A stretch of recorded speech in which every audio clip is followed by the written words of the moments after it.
You are about to witness the very exciting story of a city and its people. Welcome to motherfucking Detroit.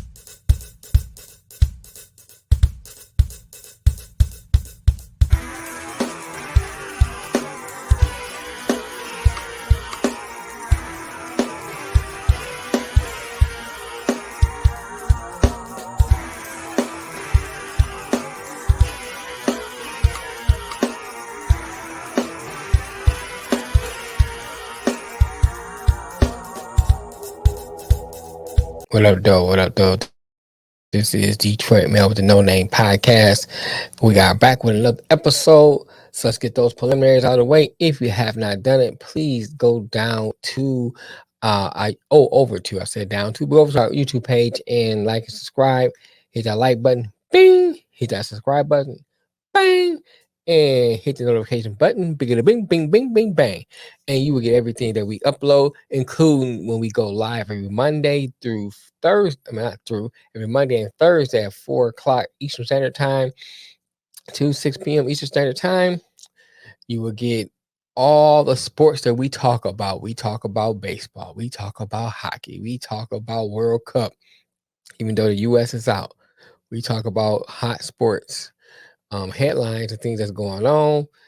And we also talk about, of course, what we consider the granddaddy of them all, the NFL.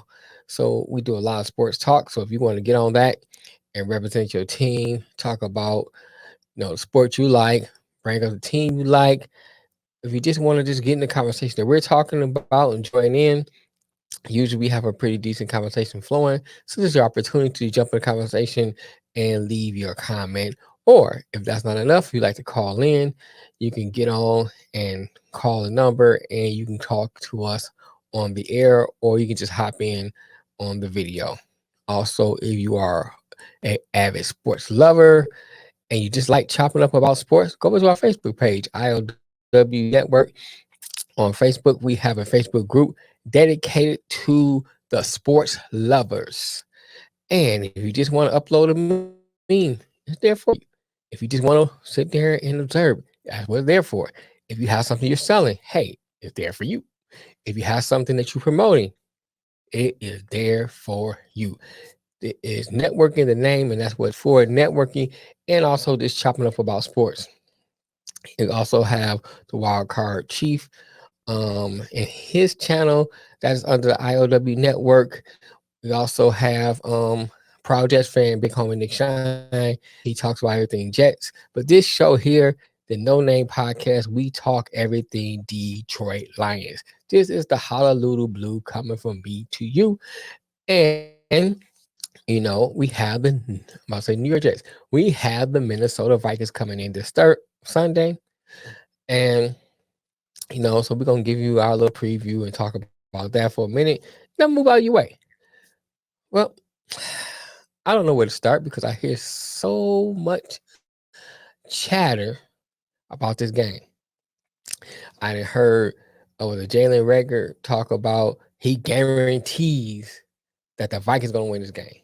Guarantee it. I mean, I'm excited about the game, and I understand being excited about the game. But you take a little too far, Mr. Rager, whatever your name is. Too far. First of all, guarantees never work out. We'll give you Joe Namath, but after that, outside of that, they hardly ever work out. So guarantee looking more likely in our favor than it is for the Minnesota Viking favor. Second of all, we almost beat you the first time. I know almost only was not good enough. Almost is not a W, but that was at the beginning of the year. Playing a little better at the end of the year. So I don't know if you want to go ahead and guarantee. Vegas giving us, I think it was 2.5 or 2.5 points to win. Now I think it's down to 1. Before that, before it started, Minnesota had the favor, so it kind of swing over in our favor, and probably kind of about even by the time Sunday game start. So we had that going for us, and it's Minnesota. They're gonna find a way to Minnesota it up. I just think that the Lions have a great chance of winning this game. But it's just funny to me how I saw in the comments. I can't remember where I saw that, but it was a Minnesota fan. He was talking about, oh, it's disrespect, and we're 10-2. They're not respecting us. Talking about the Lions are a favorite in this game. Blah blah blah. But you have been surviving games this whole season, and you know what? I'm not one to hate. I don't hate Minnesota. So I'm not gonna go down the road just talking about them and dogging them, but I'm just telling you the facts. You have been surviving games. Hey, you beat the people in front of you. Got has to go off to that. That's what the game's about. If you win by 1 point, it's a win. It doesn't count as an almost win. It counts as a win. Give you that credit. You have a 10-2 record. Give you that credit. You did what you're supposed to do. If you get to the playoffs, well, you're gonna probably make the playoffs. So you get in the playoffs and you win throughout the playoffs and get to the Super Bowl. If you only win by 1 point all the way through, it's still a W. So I give you that. You are given that. However, the way the Lions been playing lately, they've been hanging a lot of points. And if you gonna come in with that attitude of barely winning, I think that odds is in our favor. It bodes well for us. It just does. Kirk Cousins is a decent quarterback. I think Minnesota's defense is not top of the line. It's not top notch. It's in the middle of the road. So it can't be ran on and it can't be passed on. I know a lot of people talk about J-Mo might get a little more playing time. I'm not gonna really focus on that because he's still he still gotta get his feet wet. So I'm not gonna really focus on that. I mean, it'd be nice he gets in and gets his points, but I'm not gonna focus on that. I'm focusing on St. Brown. I'm gonna focus on how Jared Goff been using the tight ends. I'm focusing on the running game. Defense been improving. And on the other side of this, or another thought about this too, is this is another great test. And like I said in a previous video, those four or five game stretch were tests. You play Chicago, you play Green Bay, Buffalo, then Jacksonville. And it's like I'm missing something. It's only 4 games. But anyway, each game, and the Giants. Each game was a test, and it escalated. You start off, and there's no knocking Chicago, but you start off with the bottom of the division with Chicago.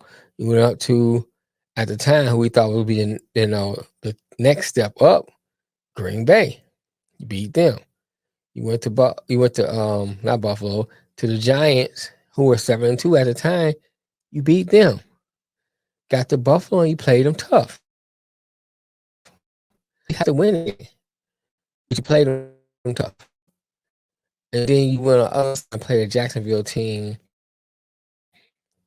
who on paper seems evenly matched with you, seem like identical teams, and you destroyed them.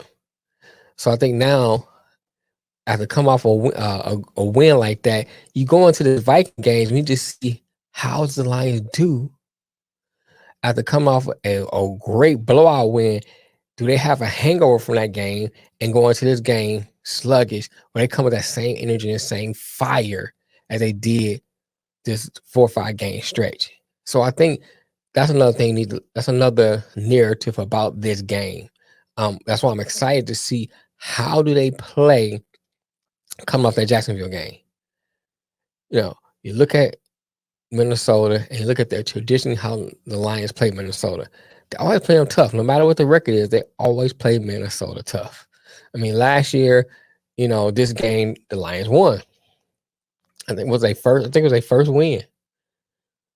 So we setting on another trend to see if they beat them on the second time this year. Let's see.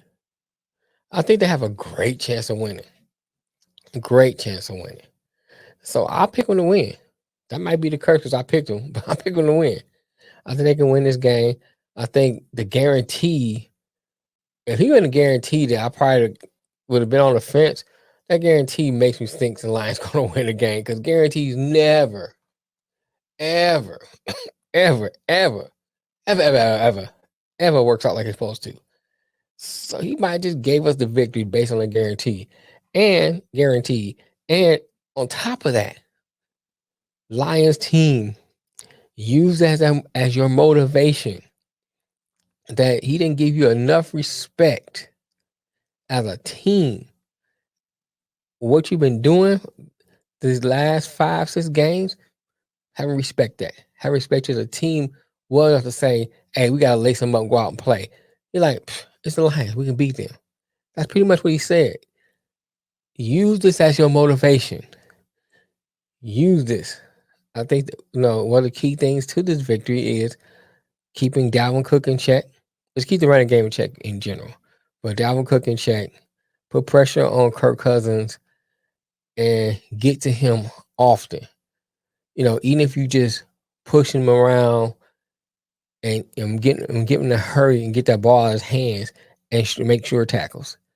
And if Okuda can shut down Jefferson like he did last time, and this time, soon as if they catch the ball, the other receivers catch the ball, tackle. Don't miss tackle. Don't get on guards at the play. Make them earn every single play and get turnovers. I think that right there will be the key. Play like you've been playing this last few games, and on top of that, play like you played the first time you played them, but build on what you did wrong. Because there's some things you did right in that game. Some things you did right. I mean, you shut down Justin Jefferson. Kuda had a wonderful game. Keep that up. Don't give up them big plays like you did with the tight ends. And shut down Dalvin Cook. If you do that, it's a win. There's another W. And the next few games are not hard games. I mean, you have to play. The Jets have a great defense. You got to play. So I'm not saying I'm not going to go as far as some people say it's a guarantee, but you have a great opportunity here with beating Minnesota, playing spoilers. They can't clinch the division because now they lost to y'all. And you have a chance to move in second place in the division. Second place. I mean, it's too late to try to catch Minnesota, but you can do better than Green Bay and Chicago. You have a chance I think Green Bay's schedule was tougher than ours, so we have a chance to go in second place. Second place. And I think I can't remember what show I was watching, the ESPN show, and one of the guys had picked the Lions and go 7-10. They're on that path. They already won 5. Only to win 2 more games out these next 5. That's it. I picked them to win 6 or 7 at the beginning of the year. So, although it started off kind of rocky, they're pretty much on the path of what I predicted and what a lot of people with common sense. Some people talking about 11, 12 games. I never said that. You know what I'm saying? But I think 6. I think 7, because I think they probably win 7 pretty much. I think they win 2 more games out of what's left to be played. So I think that they're on the right trajectory right now. And they build on this year, going into next year. Well, they make the playoffs. I think the playoffs are irrelevant to me. I know some people are going to think it's crazy. I might get people in my comments. But the playoffs for this year is irrelevant. I think if they finish with 7-10 record, 8-9 record, you can't scoff at that. First of all, you didn't more than double the wins you had last year. That's already an improvement. And second of all, you're in the right little sweet spot where you should be based on the talent that you have. And based on where your team is, as far as rookies and injuries and all that, you're in the sweet spot. You're in the right spot. I think Lions fans, if you look at this, you're in the right spot. Don't get so bogged down whether or not they make a play. You can be disappointed. I mean, you get disappointed all the time. But to say now make the playoffs is a disappointing season or things ain't going right, I think you're in the right spot. 7 games or more, right spot. Perfect. Then you build on that, make smart draft picks and moves next year. I said it. I think I said it on a Monday show or not, or it might have been a Monday show. I said it on a live show we did. Or I might have been talking to somebody, but I said the Lions add the right pieces to this defense. They had the potential to have one of the best defense in the league. And that sounds crazy because the way the defense looked earlier, anyway, and to some degree, the way they look now, they have improved. But if you look at the pieces they have now and the potential they can get out of the draft, and with the cap money they have, space they have next year to bring in a veteran, see, I believe they have the potential to have a great defense. Add a few pieces. I mean, you don't really need a lot to offense, but it's always good to have some good backup pieces here and there. Late rounds, some players that might need a little work here and there, but you get on that good pieces to your team, especially you got to think about you're gonna do a big V next year, so you're gonna need somebody to come in and replace him instead of using not Jonah Jackson, instead of using oh god, Evan Brown and tall guy. I can't think of his name. Instead of using them as backups all the time, you get somebody to permanently take big V spot in the draft. And then you have Evan Brown and a couple I don't know, I can't think of his name. It's escaping me. And the other guy, the tall guy, as your backup. Or you want, put in that jumbo package that you was running before when you had the extra offensive lineman pull. Man, this would be a scary offense, man. Scary. We can talk about Jared Goff. That's another video to be talking about. Like I said, I think Jared Goff right now, I'm gonna say this, I'm gonna get out y'all way. I'm gonna say this part about Jared Goff. And I think I said this before, but I'm gonna say it now since I went down this road. I think the Lions should pick a quarterback in the late rounds. I know not everybody, but some people have been saying, oh, we need CJ Stroud. Oh, we need Bryce Young and talent like that. There's some diamonds in the rough that you can get in that late round that can sit and learn and develop, and then you move Jared Goff. Because you look at the league now, there's probably a handful of quarterbacks that you can name that's not mobile. Now it's the age of the mobile quarterback. So you need a mobile quarterback. That's something that you need to have a offense for this NFL right now. A mobile quarterback is needed for now and the future to come. Mobile quarterback is needed. So I think you need a mobile quarterback. If you get that quarterback in the late rounds, someone you can work with, a diamond in the rough, build on. I mean, Tom Brady is an anomaly. But, a lot of people mention drafting in the 6th round. I know Tom Brady not a mobile quarterback. I'm just talking about as his achievements as a quarterback. You get somebody like you can get a late round and they become a Tom Brady, so to speak. That don't do nothing but just add to this team. This team has the potential to be an elite team, to lead the division. Really, I mean, Chicago and Green Bay has the potential to get better. Now, don't get me wrong, because they're gonna finish in that top 5 probably as far as picking. I can't remember they get ready draft picks, and I haven't really sat down and looked at it, but based on record, Green Bay and Chicago gonna pick in that top 5. Chicago definitely top 5. Green Bay definitely top 10. Minnesota won't pick that high because they probably finish. At least they try to at least make a wild card, at least. So they won't pick as high as Green Bay and Chicago. Chicago get an offensive line and a couple receivers.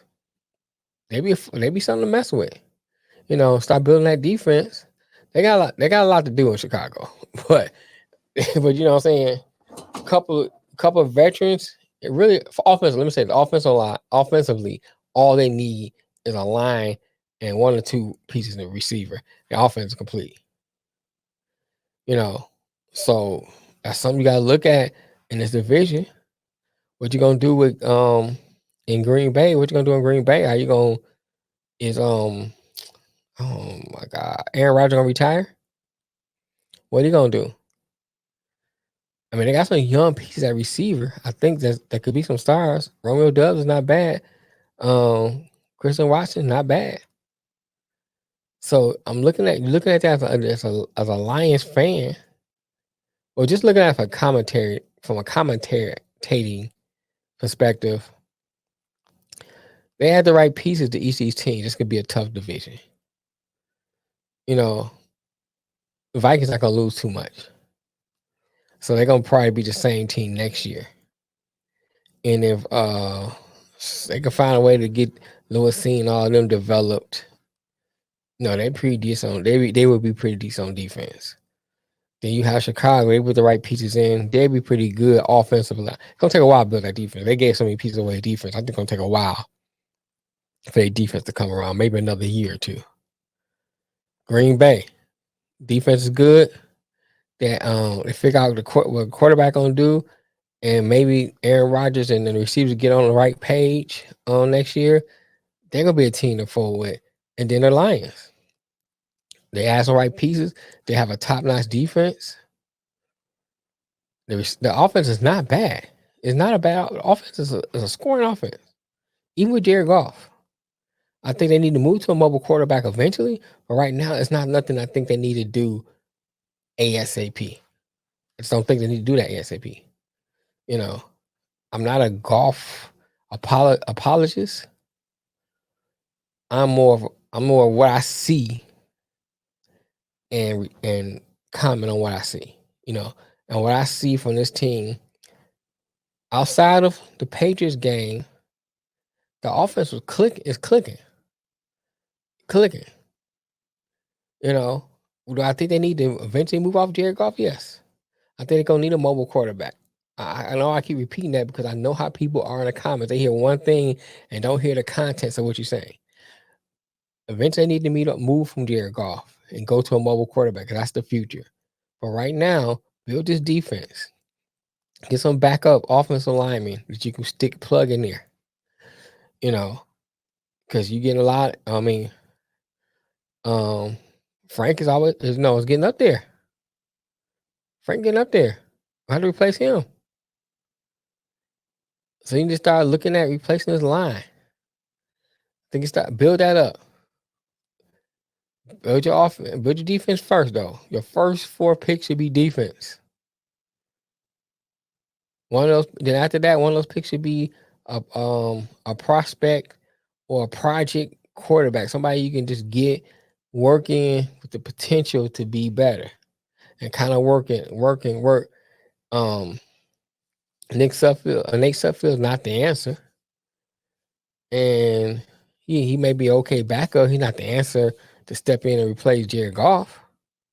So you need to get somebody that's going to replace Jared Goff. I think eventually Jared Goff need to be replaced. Get a quarterback, that you can build maybe 2-3 years. Plug them in there. If you get it 2 years, you're still under a rookie contract. Now you got a lower salary paying because most of your team is rookies. Think about that. Most of your team in 2 years, even in 2 years, still be under rookie contracts. You have so much salary cap. By that 3rd to 4th year, you can move from veterans in there, and there's no way, unless this coaching staff just implodes, there's no way you should not be contending for the Super Bowl. There's no way. If it's about coaching, the coaching staff can't implode and putting the right pieces, and that means you have to hit. This draft needs to hit. You need to hit in this draft, and what you have, like Chase Young, not Chase Young. Oh my God, Chase Young is with the Commanders. Chase Lucas needs to come out next year and perform. Rodriguez should get better. Hopefully, Hutch will get better. Hopefully, Pascal won't be in and out of injury and he develops. you know, you need to move off of Levi on Sarinke. I mean, that experiment should be done. It's business. I know it's a long video. I'm trying to make it long, but I just want to get all this out. That experiment should be done and over with, complete. Finito. I'm sorry. And I will move off of Romeo Cora. He stayed hurt for a while. With James Houston developing, you got a decent front four, and you have and Lee McNeil, you have Kaminsky that you can interchange in and out of there. You get another dog like a Jalen out of Georgia, or Will Anderson out of Alabama. You can move off some of these people and cut some of these salaries, and you got more money you can put in. Whether or not you get a veteran this year or that following year, by that next year should be a playoff year. The fourth year, we should be looking at going to a Super Bowl. Period. Anything less than the NFC Championship is unacceptable to me by that fourth year, because you should have the potential there if the draft picks hit. Period. But anyway, get into the comments. I try not to be too long. You agree, disagree, that's fine. Let's chop it up. Like, share, and subscribe. Tell a friend. We're trying to build something special here.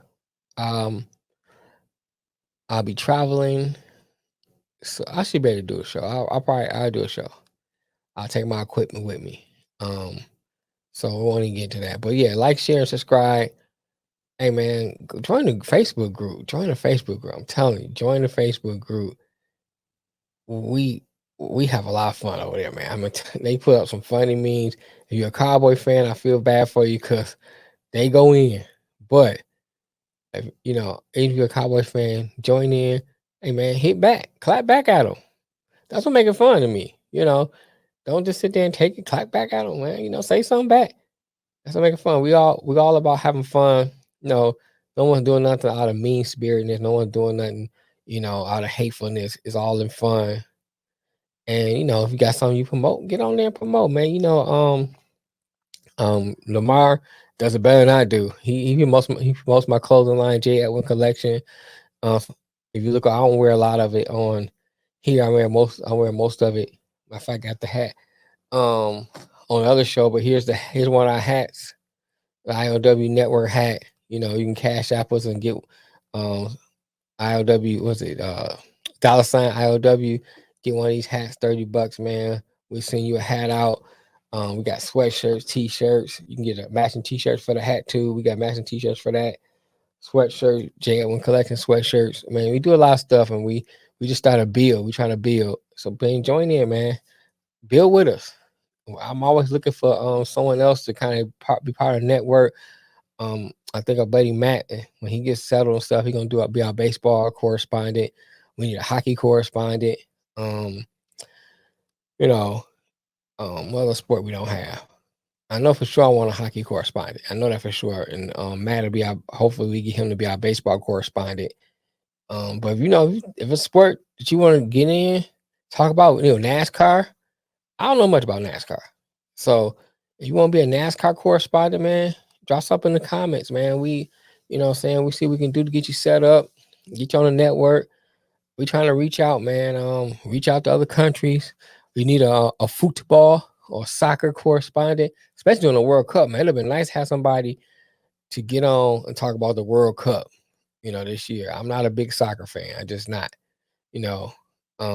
tennis correspondent, somebody jump in and do tennis, Wimbledon when it comes out, and the French Open, a golf correspondent, the Masters. So, a lot of sports out there that I know a little bit about, but not a lot about, that I love to have someone just do a dedicated channel to add to this network. And we just build together, man. Shout out to Man Down Sports, Melvin Wall. Check them out, man. If you want to hear anything about basketball, Mel does all sports, but if you want to hear anything about basketball, that's the channel to watch, man. Mel is in depth when it comes to basketball. and sports in general. Mel has thought-provoking analysis of different sports, thought-provoking commentary and narratives and stuff he talks about on Man Down. Check him out, man. You know, I'm always about supporting anyone that's trying to build. But until next time, peace.